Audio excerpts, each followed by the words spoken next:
왕이 세 번째 50부장과 그의 군사 50명을 보낸지라 셋째 50부장이 올라가서 엘리야 앞에 이르러 그의 무릎을 꿇어 엎드려 간구하여 이르되 하나님의 사람이여, 원하건대 나의 생명과 당신의 종인 이 50명의 생명을 당신은 귀히 보소서. 불이 하늘에서 내려와 전번의 50부장 둘과 그의 군사 50명을 살랐거니와 나의 생명을 당신은 귀히 보소서. 여호와의 사자가 엘리야에게 이르되 너는 그를 두려워하지 말고 함께 내려가라. 엘리야가 곧 일어나 그와 함께 내려와 왕에게 이르러 말하되 여호와의 말씀이 내가 사자를 보내 에그론의 신 바알세부백에 물으리 하니 이스라엘에 그의 말을 물을 만한 하나님이 안 계심이냐? 그러므로 내가 그 올라간 침상에서 내려오지 못할지라 내가 반드시 죽으리라 하셨다. 왕이 엘리야가 전한 여호와의 말씀대로 죽고 그가 아들이 없으므로 여호람이 그를 대신하여 왕이 되니 유다 왕 여호사밧의 아들 여호람의 둘째 해였더라. 아하시야가 행한 그 남은 사적은 모두 이스라엘 왕 역대 지략에 기록되지 아니하였느냐. 이제 9월이 시작되었습니다. 9월에는 추석이 있고 또 가을철이 되어지는데요. 이 가을철이 가까운 시기에 풍성한 하나님의 은혜가 여러분 가운데 임할 수 있기를 원합니다.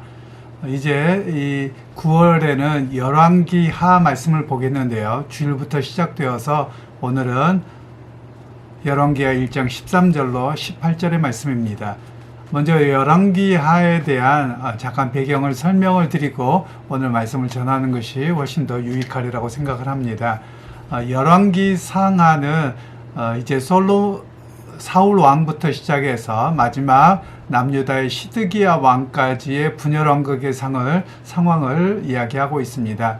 그러면서 여기에서 수많은 왕들이 기록되어지고 있는데 그들 가운데 하나님의 뜻에 합한 왕은 8명밖에 기록되지 않습니다. 40명 정도가 되는데요.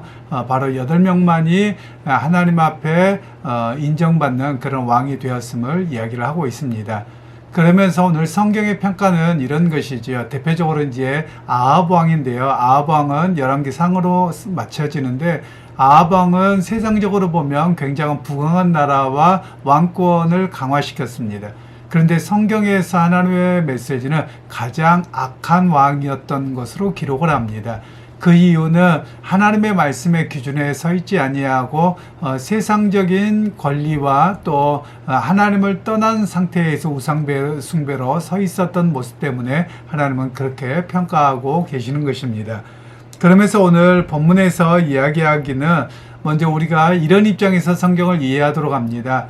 즉 이 말씀을 듣고 있었던 1차 독자가 있고요. 오늘 우리는 2차 독자입니다. 1차 독자들은 남유다가 멸망하고 북이스라엘은 722년 BC에 멸망하고요. 남유다는 BC 586년에 멸망합니다.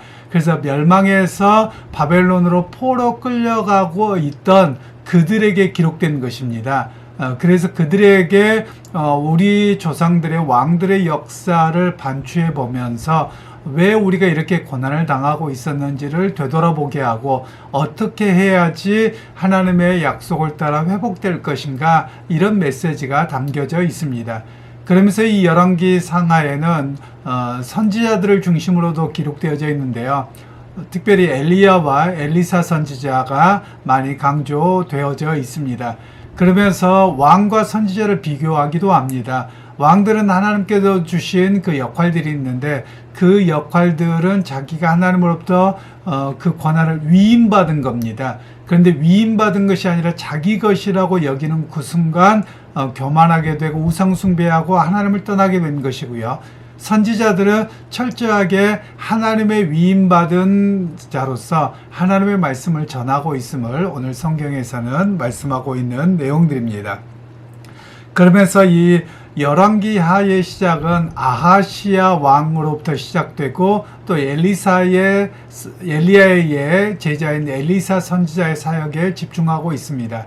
아하시야는 누구냐면 제가 앞에서도 말씀을 드렸습니다만 북이스라엘의 가장 강력한 왕이었던 아합 왕의 아들입니다. 그래서 그가 아버지 아방의 길을 떠나지 않냐고 그 길을 여전히 감으로 인해서 그의 왕조가 멸망했던 이야기를 오늘 성경 본문에서는 기록하고 있습니다.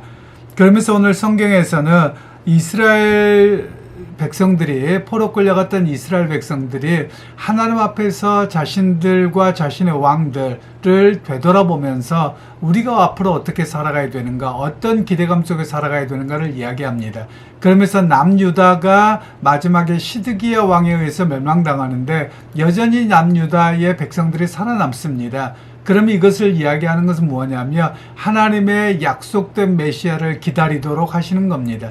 즉 세상의 권력과 힘으로 인해서 나아갔던 나라가 멸망하고 심지어 예루살렘과 예루살렘 성전이 파괴되었음에도 불구하고 하나님의 약속은 멈추지 않고 그 소망을 가져야 된다는 겁니다. 그러면서 우리에게 소망을 좀 이렇게 방향을 바꿔줍니다. 세상적인 의미에서의 소망은 나라의 부강함이겠지요. 그러나 하나님은 나라의 부강함이 아니라 신실함입니다. 하나님의 약속을 믿고 의지하는 그 신실함 속에 있을 때 그 약속이 이루어질 것이고 그걸 바라보는 믿음의 순례자가 되어야 되는 것을 오늘 성경에서는 말씀하고 있는 내용들입니다. 그러면서 오늘 한 가지를 기억하도록 하는 것은 즉 이스라엘 백성들, 유다 백성들의 영적 상태와 오늘 우리의 영적 상태입니다. 즉 외적인 환경이 아니라 하나님의 말씀의 기준에 서 있느냐라는 겁니다. 오늘 본문에서도 나왔던 이야기가 아하시아인데요. 아하시아는 하나님의 뜻을 조정하려고 합니다. 자기가 조정하고 그리고 그것을 통해서 뭔가를 이루려고 하는데 그것이 아니라 하나님의 뜻에 순종함이고 하나님의 뜻에 무릎 꿇음이라는 것, 바로 그것이 하나님이 보시기에 올바른 신앙이라는 이야기를 우리에게 들려주고 있습니다. 그러니까 제가 앞에 말씀드린 것처럼 왕들이 40명 있었는데요. 그 중에 8명만이 하나님 보시기에 선했다라고 이야기를 합니다. 그러니까 세상적인 관점이 아니라 철저히 하나님 보시기에 선했느냐라는 겁니다. 그러면 그것은 어떤 것이냐면 하나님의 말씀을 의지했느냐 세상을 의지했느냐로 결정된다라는 겁니다. 비록 왕의 힘이 부족하고 또 국가가 번성하지 못하더라도 하나님을 의지하고 하나님 도우심을 바라보았으면 선원왕이고 그의 삶과 그의 나라가 지켜졌고 세상적으로 부하고 권력이 크더라도 하나님을 의지하지 않고 주변 나라들과 그리고 세속적인 권력과 자기의 지혜만을 자랑하며 그의 인생의 말로가 좋지 못함으로 하나님의 심판이 있었음을 오늘 성경에서는 이야기를 하고 있습니다. 그러면 이제 오늘 본문으로 돌아와서 보면 어제와 오늘의 본문은 이런 이야기가 나옵니다. 아합 왕의 아들인 아하시아가 왕위에 올랐습니다. 그런데 오늘 계속해서 엘리야가 경고를 합니다. 이렇게 가면 안 된다는 것이죠. 하나님의 심판이 있을 것이라고 계속 경고합니다. 그런데 이 아합도 마찬가지였지만 아합이 무척 싫어합니다. 그래서 그를 죽이고자까지 했었던 것이고요. 또 어떤 사건까지 있었냐면 이 아합 시대의 엘리야와 그리고 바알 선지자가 대결했던 이야기가 있죠. 갈멜산에서 대결을 했었죠. 바로 그 사건 속에서 아합 왕의 아내였던 이세벨이 이 엘리야를 죽이려고 했던 그런 사건들이 벌어집니다. 그러면 그 사건들을 벌어질 때 결국 아합이 성에 떨어져서 죽고 그걸 걔가 핥아 먹겠다, 그 피를 핥아 먹겠다라는 그런 말씀이 그대로 이루어진 걸 보았습니다. 그러면 아하시아는 아버지가 그렇게 죽음을 당한 걸 보면서 하나님 앞에 어떻게 서야 되는가, 회개해야 되는 모습으로 서야 되는데 그 아버지의 걸음을 뒤를 그대로 이어가는 겁니다. 그래서 이 아하시아가 엘리야를 잡아오려고 합니다. 즉 잡아와서 하나님을 조정하려고 하는 그런 내용이 바로 여기에 나오는 내용입니다. 그러면서 오늘 먼저 어제 말씀은 50부장을 보냅니다. 50부장 50명의 군대를 보내서 엘리야를 잡아오라고 합니다. 그런데 엘리야가 하나님의 말씀으로 선언할 때 불이 내려서 50부장 50명을 죽입니다. 그것을 듣고 아하시아는 또 보냅니다. 그런데 그 두 번째 보낸 사람도 죽습니다. 오늘 성경 본문에서는 세 번째 50부장을 보냅니다. 왕은 전혀 하나님이 그렇게 하셨음에도 불구하고 아랑곳하지 않습니다. 그런데 오늘 세 번째로 간 50부장은 엘리야에게 이야기를 하지요. 하나님의 종이라고 이야기를 하면서 당신의 백성의 생명을 귀하게 여겨주시길 원합니다 라고 해서 그가 생명을 얻게 되는 이야기가 오늘 본문에 나옵니다. 그러니까 오늘 이 50부장은 불의한 주군을 따르기보다도 하나님의 말씀과 하나님의 세우신 자를 먼저 인정하는 자임을 이야기를 하는 겁니다. 오늘 우리에게도 삶의 많은 부분이 마찬가지입니다. 여러분 최근에 정치 영역에서도 그렇습니다만 불의한 명령을 따르면 안 되는 겁니다. 하나님 보시기에 불의한 명령을 따르면 지금 당장은 어떤 내게 불이익이 주어질지 모르지만 나중에 엄청난 책임을 당하게 되거든요. 그래서 불의한 을 따르기보다도 하나님의 말씀을 따라 온전함을 따르는 것이 우리 그리스도인이 해야 될 모습인 것을 이야기를 합니다.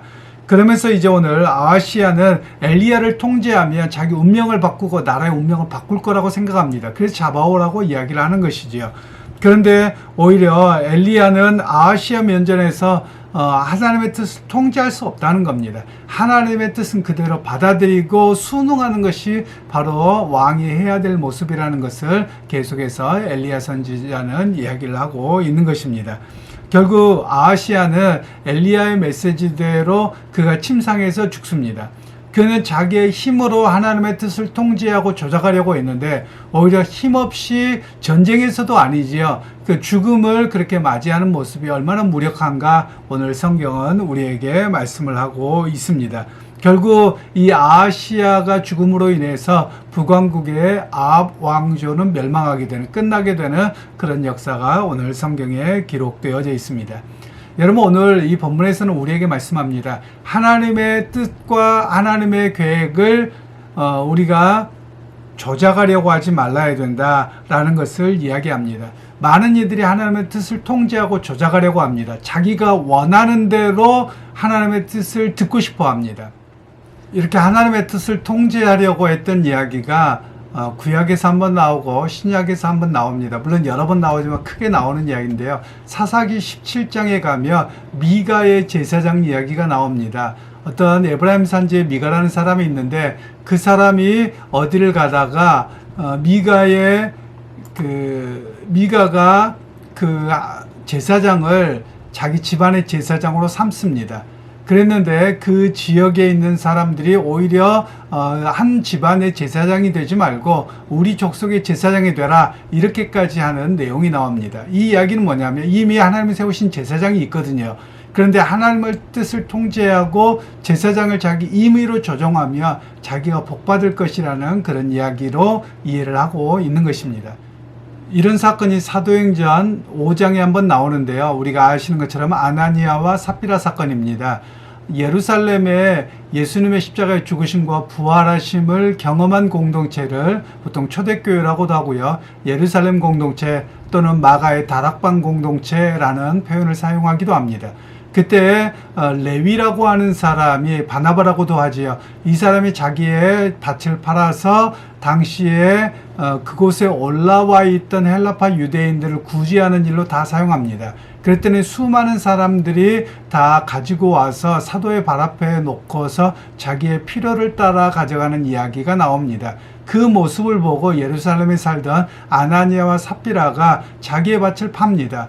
그리고 베드로의 발 앞에 가지고 오면서 일부를 감춰놓고 드리죠. 그러면서 하나님께 전부 드린 것입니다 라는 이야기를 하죠. 이게 부당한 것이죠. 거짓말을 하는 것이죠.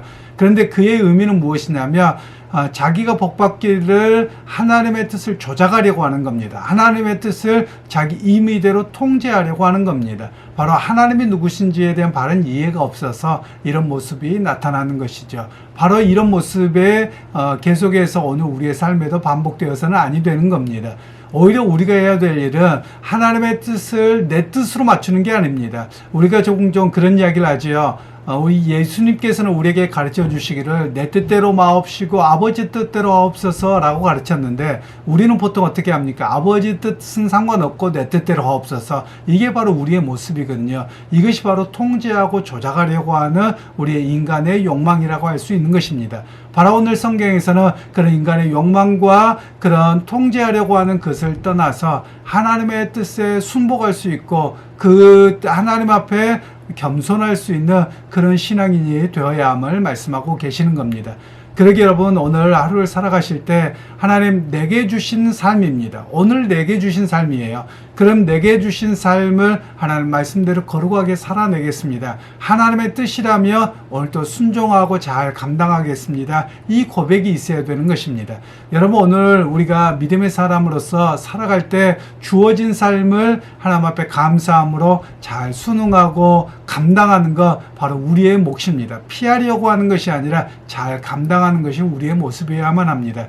그러기 여러분, 오늘 하루 살아가실 때 주어진 삶을 잘 감당하는 것, 그것이 바로 하나님의 뜻에 순종하며 또 하나님의 뜻을 알아가는 것을 기억하면서 오늘 또 순례자의 삶에서 승리하는 여러분 모두가 되시기를 주님의 이름으로 축원합니다. 거룩하신 아버지여, 오늘 또 하나님 앞에 온전히 순복하는 백성이 되길 원합니다. 세상을 의지하는 자가 아니라 또 내 생각을 주입해서 내 뜻대로 원하려고 하는 자가 아니라 하나님의 뜻이라면 순종하고 나를 그 자리에 부복할 수 있는 믿음이 있게 하시고 또 감내하게 하시고 인내하게 하시고 또 주어진 삶을 잘 감당하며 승리하는 우리 모두가 되게 하옵소서. 예수님의 이름으로 기도하옵나이다. 아멘.